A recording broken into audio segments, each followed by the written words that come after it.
8 घंटे कबल पाकिस्तान ने न्यूजी लैंड के खिलाफ एक रोज़ा मैचों की सीरीज़ 4-1 से जीत ली, लेकिन इतवार की रात होने वाले इस सीरीज़ के आखिरी मैच में शिकस्त के 22 वनडे रैंकिंग में सिर्फ 48 घंटे बाद पहले नंबर से पाकिस्तान तीसरी पोजीशन पर पहुंच गया।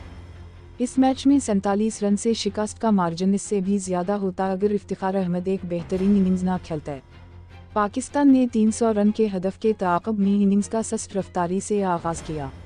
फ़खर इमाम भी अपनी रिवायती फॉर्म में नज़र नहीं आए और इमाम अल हक की जगह खेलने वाले ओपनर शान मसूद भी कुछ ज़्यादा मुतासिर नहीं कर सके। शान मसूद 20 गेंदों पर 7 रन बनाकर आउट हुए तो कप्तान बाबर आजम भी सिर्फ एक ही रन बनाने के बाद पावलिंग लौट गए। इनको हेनरी शिपले ने आउट किया। 14वें ओवर में मोहम्मद रिजवान भी सिर्फ 9 रन बनाने के बाद हेनरी शिपले की ही गेंद पर LBW आउट हो गए। इस वक्त मजमूई स्कोर 52 जबकि 3 बल्लेबाज आउट हो चुके थे। फ़खर जमान 19वें ओवर में आउट हुए तो वो 33 रन बनाने के लिए 66 गेंदों का इस्तेमाल कर चुके थे। पाकिस्तान का मजमूई स्कोर भी इस वक्त 66 ही था और 4 विकेटें गिरने के बाद बज़ाहिर मैच में वापसी के इम्कानात ख़त्म हो चुके थे। ताहम इफ्तिखार अहमद और आगा सलमान ने इस मौके पर ज़िम्मेदाराना बल्लेबाजी का मुज़ाहिरा किया। दोनों की शिराकत में पाकिस्तान का स्कोर रफ्ता रफ्ता बढ़ता रहा। 163 के स्कोर पर जब आगा सलमान 57 रन बनाकर आउट हुए तो अब तकरीबन 15 ओवर बाकी थे, जबकि जीत के लिए 127 रन दरकार थे।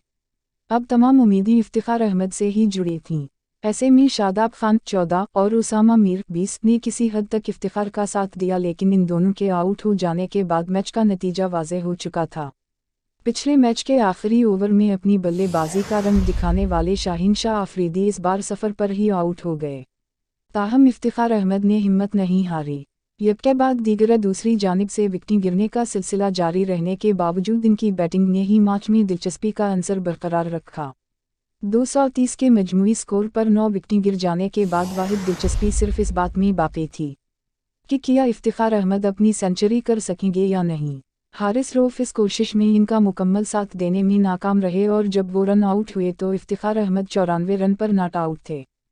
इफ्तिखार ने ये स्कोर बेहतर गेंदों पर 8 चौकों और 2 छक्कों की मदद से किया। पाकिस्तान की इस परफॉर्मेंस पर एक सारफ ने तबसरा किया कि इफ्तिखार अहमद बदकिस्मत रहे कि पाकिस्तान मैच नहीं जीत सका, लेकिन शादाब खान, शाहीन आफरीदी, उसामा मीर ने बहुत ही ख़राब नाकाबिल यकीन शॉट्स खेलीं। इन्होंने शान मसूद को खिलाने के फैसले पर भी तनकीद करते हुए कहा कि शान मसूद की टीम में जगह नहीं बनती, अगर आज इमाम अल हक खेलता तो पाकिस्तान यकीनी तौर पर जीत जाता।